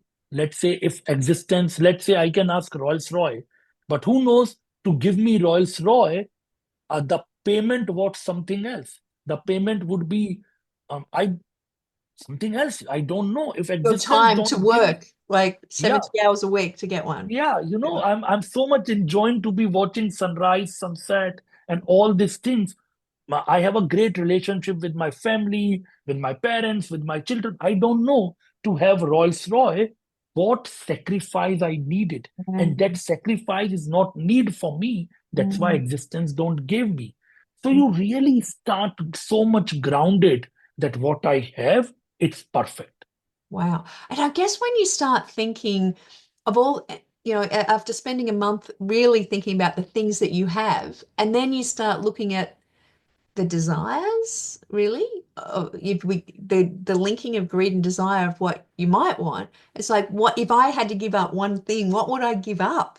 And if you really embodied how much you really are grateful for and you have, like, it's like, well, what would you give up? Would you give up a relationship with a child or a partner or a parent, for a Rolls Royce? Like, what's payment mean then if you've actually then embodied how happy you are for the things you've got?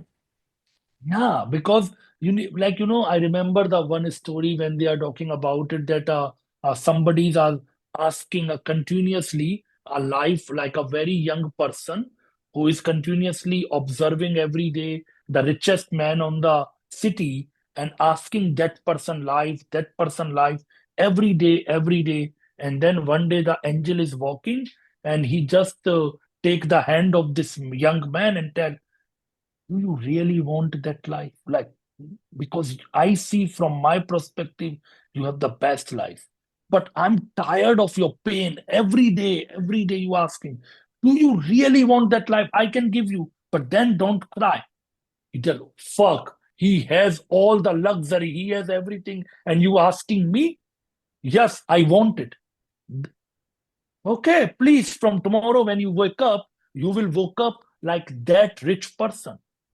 And the moment the morning happened, that he feel he has a lot of pain in the legs. He has a Mm, lot of issues in the belly. He has a lot of difficulties in the asthma and the breath. And he cannot really enjoy to just wake up. And he has a habit to keep cycling. And now it takes us 5 minutes to go to the cycle, and he don't feel courage to even do the cycling. And then he understood that what I lost, I give the cost of my health to wow. become to this. So we really don't know. We really don't know that what are the cost. So what life gave it, it's perfect. It's Mm. really, really perfect. This is exactly we need it for our. Okay, greed. You've got me. All right. This is going to Okay. be an exercise I'm going to do for the next month, but 10 things a day. So, what is the next one?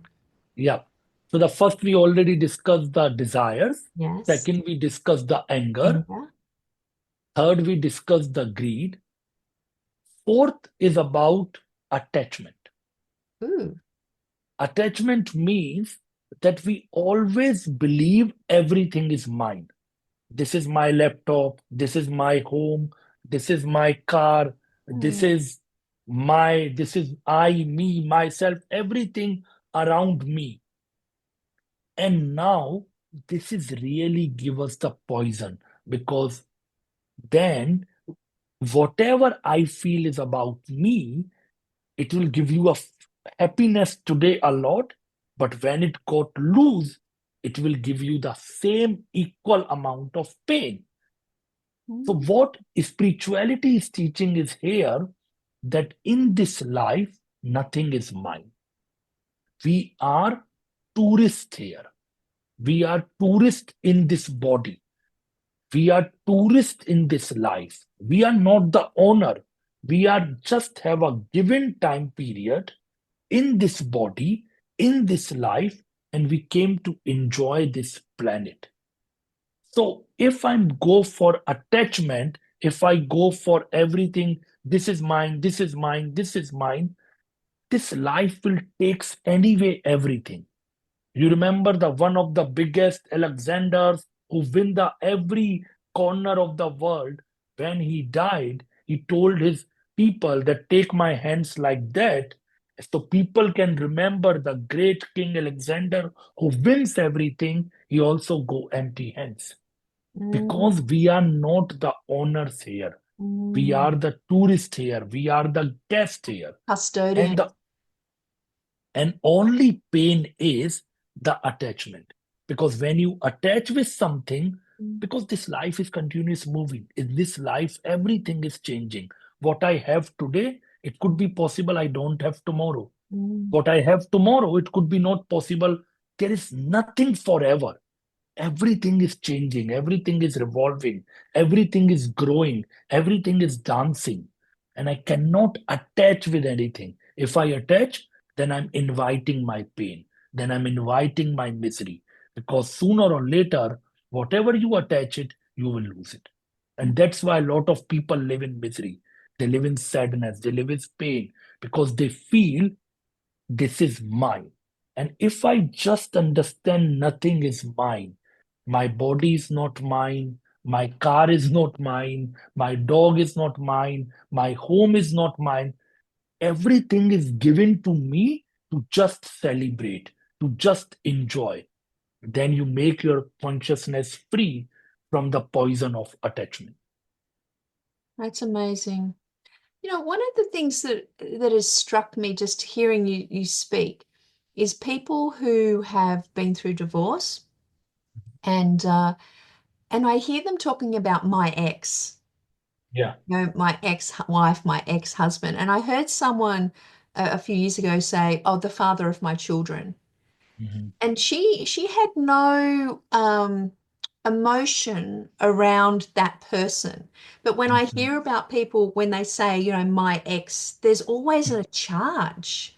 Yeah, yeah, yeah, yeah, yeah, yeah, Yeah, that's really interesting because even though they're not in their life anymore, they're still claiming them, right? And so yeah, that yeah. attachment there, that really, yeah, that really sits with me because it is around the fact that we almost have an identity also. And our ego has a comfort in the fact that we can point to the things that are mine. And that kind Yeah. of goes back to the greed and the desires, isn't it? Because it's about that external, what people can see too, rather than the Yep. internal. Yes, yes.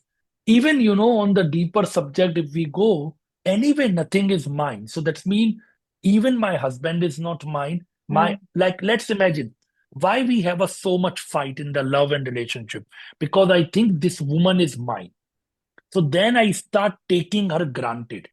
I mm, start take her love granted. I start taking her care granted because I feel it's mine.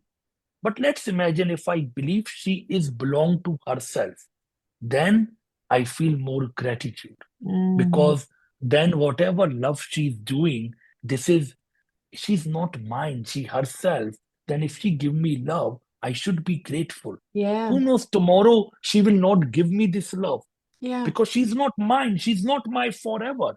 So then the moment you start seeing everything that is not mine, you become very grateful. Once again, That's one. grateful, grateful, grateful, grateful, right? It's the source of Yeah, everything. yeah. So that's again attachment. That's why you see in the love affair, when there is a no marriage, couples are more grateful to each other. The moment they are in the committed relationship, sometime or a marriage, what happens? Suddenly, why? Too much fight. Because now you are mine, Mm, and now I not feel grateful. Now I mm, feel to love you, it's duty. If you love me, it's your mm, duty. Now there is a no gratitude. mm. So if I can believe that my children is not mine, they are them.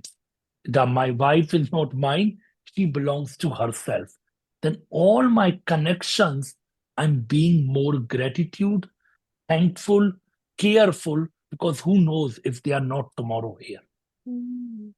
It's interesting hearing you say that because I have heard people over the years say, as soon as I get the ring on the finger, like I know that I'm safe. They can't leave at any time they could leave, as if like a bit of a party and a piece of paper and a commitment was going to stop them leaving anyhow, right? But there seems to be some comfort in the fact that when I own them or there's attachment to that degree, then I can then rest. It's okay because, and then you start taking it for granted, as you say, because every day it's like, oh well, they can't leave because there's a ring on their finger. And also, like also very important also to remember why I want to own them so I can misbehave with them. Let's imagine, let's imagine if I know my partner can leave anytime, I will be very careful with her. I will be not misbehave with her. I always respect her. I Yeah. give her more time. I give her more energy. I give her more care, more attention. Mm. Now, when I know she is mine, she cannot leave. Now I can be demon. Now I can do fuck whatever I wanted. I will take her granted. I Yeah. not give her time. I not give her attention, and it give me a freedom to be misbehaved. So Mm. really see why we love safety, so we can misbehave with each other.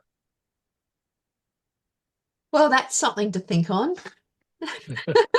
You've really blown me away there.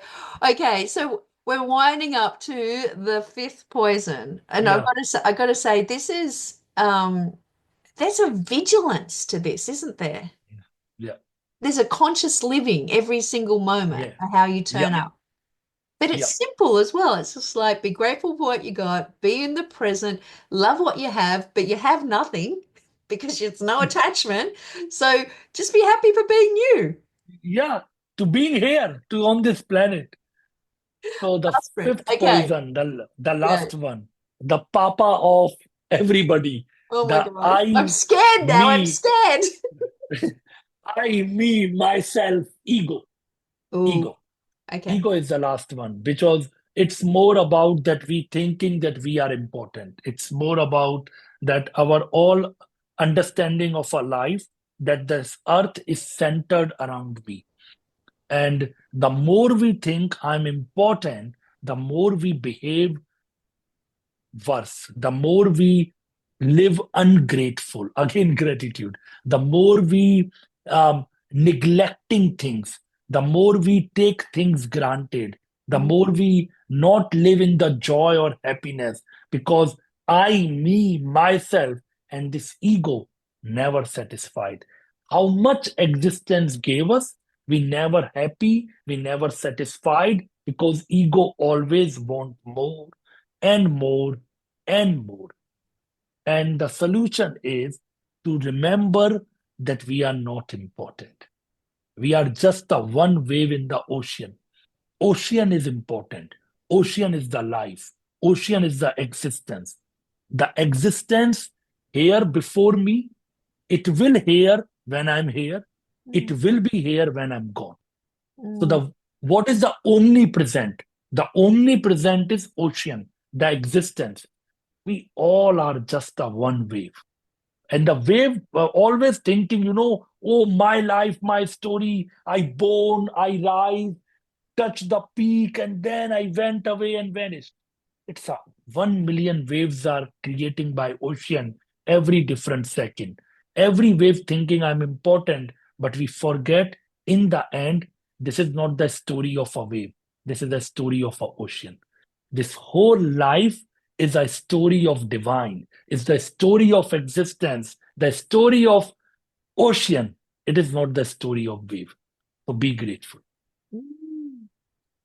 Well, you say that and it sounds so simple. And I guess it just goes to the fact that if you believe you're connected to everything and you're Yeah. divine, but your divinity is part of the greater divinity of everyone, then Yes. you really do you see life as something that is it's just an experience, really, isn't it? And it's how much of the experience that you really want to have. It's the experience of attachment and experience of, trying harder and being important and seeing what you do as something that is actually getting you closer to happiness.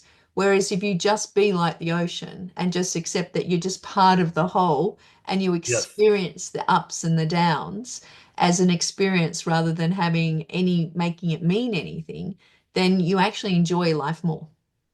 Yeah, simple. If you just it's like you really, really nailed it. You really said very, very great that if we just to understand, not take things personally, that Mm, why this happened to me, what is the reason? If we just see this is all the experiences are come for my growth, for my expansion, for my growth, my expansion, for my purpose. These all just are the experiences, and then you just enjoy the game. You enjoy the dance. mm, You not take it so seriously. You mm. not take seriously the game. For someone who's, like, let's just say they're reading, what we're talking about here, and they're going, I want that. Like, I want this life of non-attachment and not wanting more and just accepting what I have and loving my life and being in happiness. And I get in the car and someone slams in front of me and my coffee spills on me and shit happens. Like, is there something that can bring them back to the moment to get out of, things are happening for me, not to me? Like, is there like a little switch that you do? Like, you can't, in that moment, it's like you can't go gratitude, gratitude. I'm really happy this happened. Like, what is the everyday kind of thing that I people could do? I think like what is for me the important is to be not react and come to the response. So let's say something happened which I don't like it, the normal way to react. And react is always frustration, anger, yelling, negativity, or complaint. This is my normal reaction because I don't like it. Mm, Response is, can I not react it? Can I just right now breathe in, breathe out, and calm down? And to mm, just observe. I mm, just observe it. I'm not telling you need to be gratitude, gratitude. Okay, you're driving a car and car bump it, or somebody bump your car, or somebody tell you something ugly, or something happen in the office. Boss very dominated today. So a coffee spilled out. I'm not telling people, thank you, it's happened. No, I'm not telling this. mm. I'm just, yeah, it's happened. No, I'm not telling you this. I'm just telling you when any unpleasant situation happen, you have a choice. Either I can react or I can respond. So reaction mean automatic. This happen and I go my auto zone of emotions, my auto zone of behavioral patterns, emotions, attacking or whatever we called it. Response is you calm down. You not tell is good, you not tell is bad. You just be there. You take few seconds of your attention to the breath and try to make your nerve system calm down. Mhm. Ah,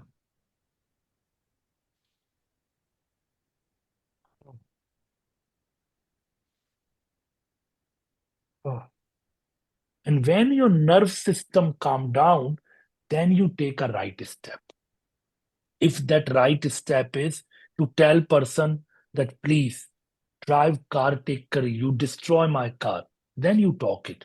If the right step is you tell to your boss, I don't like your behavior, can we more human here?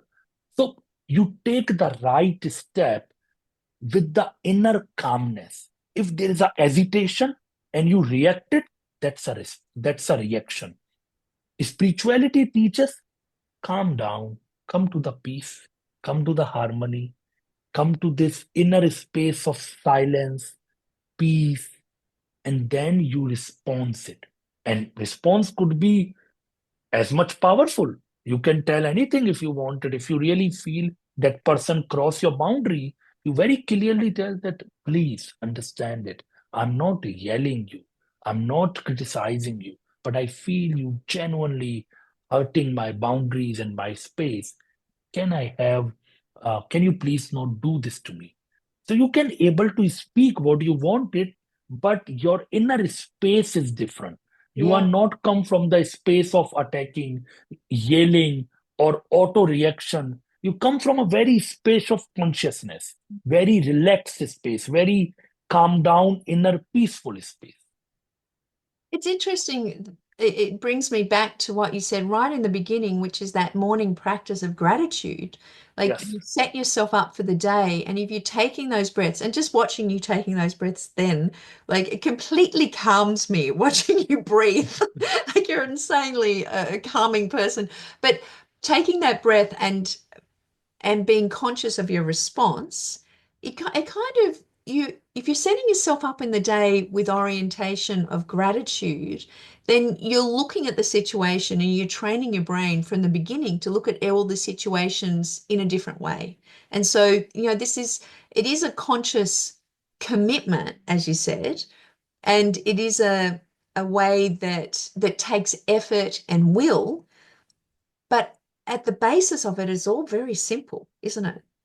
Everything is so simple. It's all about that my commitment to my happiness. I Yeah. tell very simple that I love to be happy. I love to be joyful. I so much enjoy my happy mood. So I don't want that this unnecessary situations destroy my life because I love to be happy. So Mm. when I woke up, I choose gratitude because I want to be happy. I start my day with my gratitude, with my happiness, and I live consciously because I love my happiness. Yeah. That's it. And you protect that. Oh my gosh. I have to say that speaking with you is just so calming for me. Like Oh, I heard someone talk about something the other day, and they were saying that, this person, there's a way of measuring how impactful the words are that people say. And they were saying this person speaks, every single word means something important. There's no superfluous kind of words, there's nothing addition. And when I hear you speak, everything, I'm like, I have to take notes on that. Oh my gosh, I have to take notes of that, because every single time you say something in such a direct way that the resonance of the frequency just goes straight to my heart. And I'm like, well, that just makes sense. I can't even argue it. Like I want oh my my God. logical brain's going, yeah, I want to fight back here and, try to find the other angle, but it just all makes so much sense. And I'm so grateful Oh. for you for that. Oh my God. To talk to you, I feel so much blush. I never have so much compliment in a one simple conversation. So my little child is very happy and dancing with all these beautiful words and praise, and I feel like like this. Well, I have to say, look, I know we've taken a lot more time than we expected.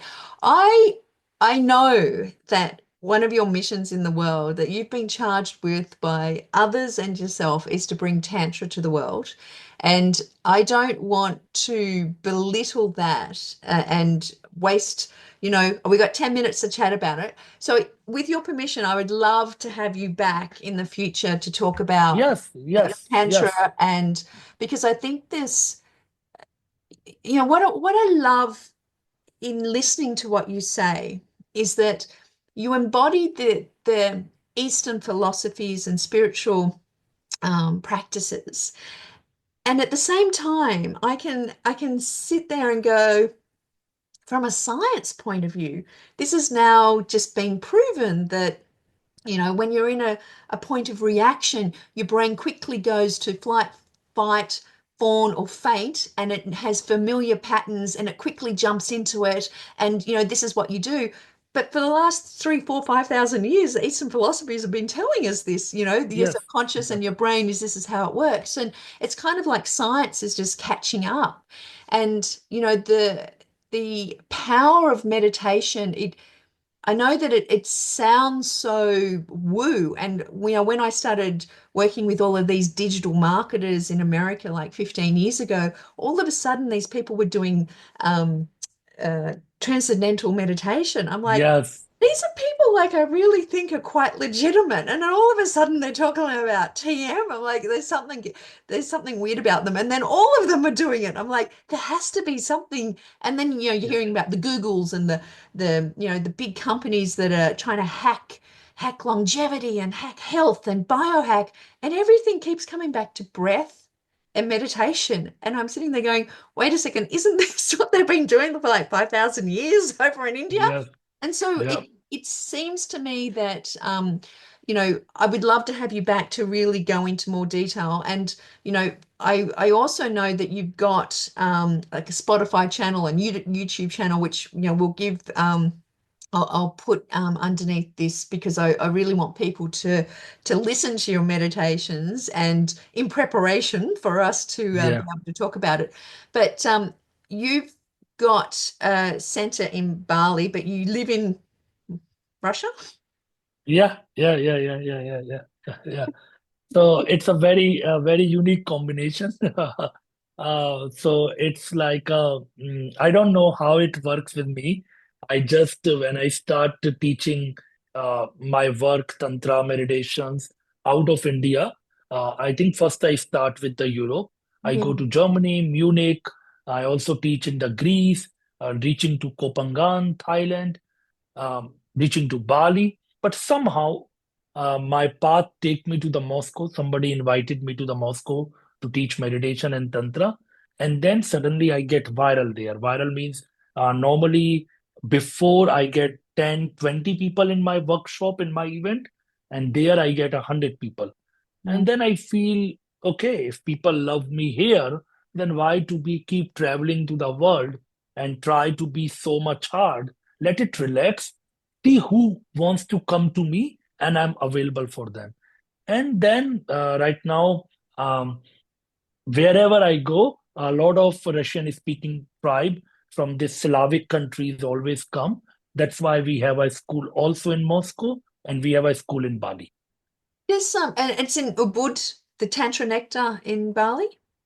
Yeah, Tantra Nectar is our school, and we are now making a community in the Ubud. So from next year, we have a physical meditation center would be ready, and we are planning our all offline workshops there. So we don't need to go to the world and renting the resort or the location. People come We to. just gonna bring everything at a one place in Ubud in Bali. It's interesting, just reflecting on our discussion and discussions that we've had as well. You mentioned to me that you felt that the Russian and Eastern European people resonated and were so open to Tantra, which is really the freedom of the subconscious, right? Was because they didn't have religion as an Yeah, institution. yeah, And yes, religion is one of the things that put us in the box that has kept us in this yes, poison, right? So yes, you're yes. actually going to the people who are already free. Actually, what I believe it, what I see that when we have a very strong religious background, Yeah. it's very difficult for our mind to try something new. So let's say if I tell, let's do breathing, and rather than breathe, if somebody asks me 100 question, why, what is benefit, why should I do, da da da, do, we miss the whole point. Mm, The spirituality teach, let's become a little children, let's become a scientist. Try, check by yourself. mm, What has happened when we have a strong religious background? This ability of a children, this ability of a scientist, somehow we lost. yeah. So that's why when we invite people in the meditation program, in Tantra program, we always ask them that whichever religion, culture you belong, respect them. We also love that culture and we respect it. But please give us a freedom to at least try. Mm. Tried it and check by yourself, is it working or not?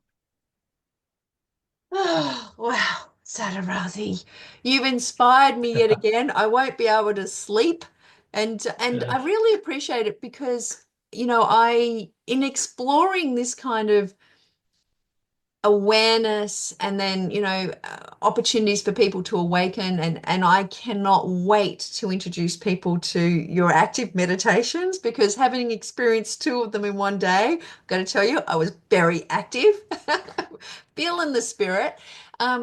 But the the thing is that I think I'm glad that I've had this opportunity because I was going to jump straight to, oh, we're all going to be enlightened. This is great. People are waking up, and now how do we stay awake? And what you've really even started with in the beginning, which is, people are seeking something, and if they're just jumping from one thing to another and one thing to another, it's not a real intention, and it's not a real conscious decision that says, all I want is happiness, all I want is joy, and all I want is just to look within and be centered.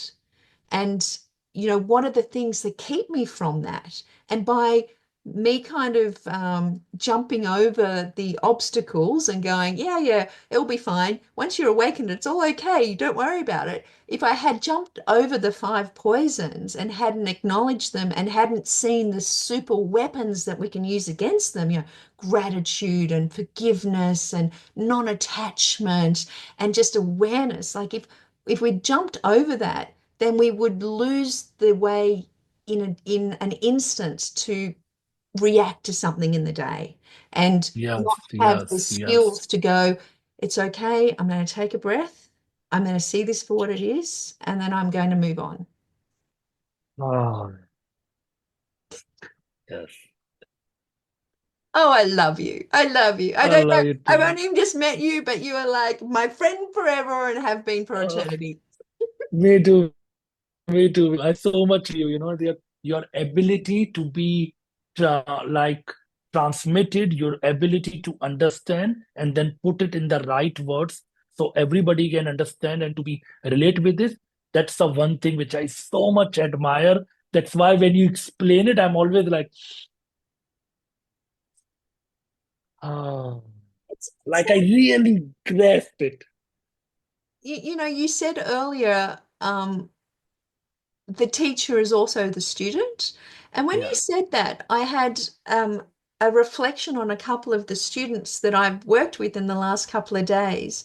And even by teaching, you learn more because you have to be able to explain it in a way that relates to the person where they are, rather than just the doctrine of what you're trying to explain.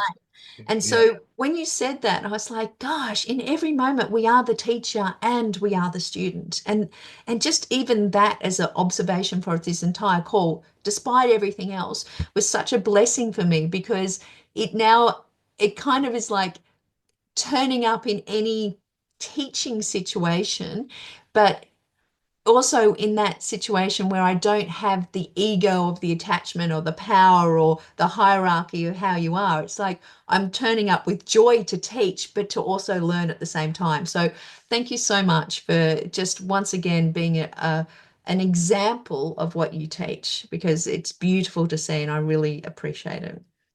And thank you to be inviting me here. Thank you everybody who is listening, me and Zen together in this video. And I'm also very grateful to you, to Jen, to give me this opportunity to able to speak. And also whatever I come from my heart, that you grasp it and put it even more lighter words, more accurate and better words where people can relate and understand it. And this is my learning, that to be more talk in a way that people can relate it. And that's I'm learning from you. That's my gift for today. Thank you. Well, thank you so much. Well, look, I'm going to sign off here, but we will be talking again, right? So you know that. And for everyone who's had an opportunity to listen to this amazing conversation, I hope you've taken a couple of points. I hope you've taken a lot of notes. I'm going to go back and watch it myself and take more notes and have more learnings. But there's a couple of things I'm going to take out of this. One in particular is that gratitude practice, and even more empowering it just in simple things, for 10 minutes at the beginning of the day. And also that seeing what I already have and writing 10 things down a day for the next month, and just seeing just those 2 simple things, taking that away.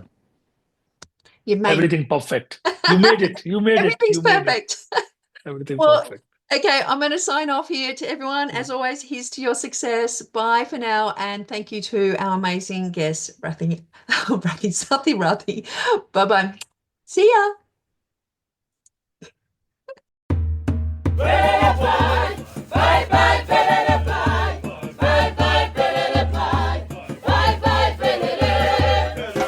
Thank you for listening to Exit the Matrix, Stories of Success.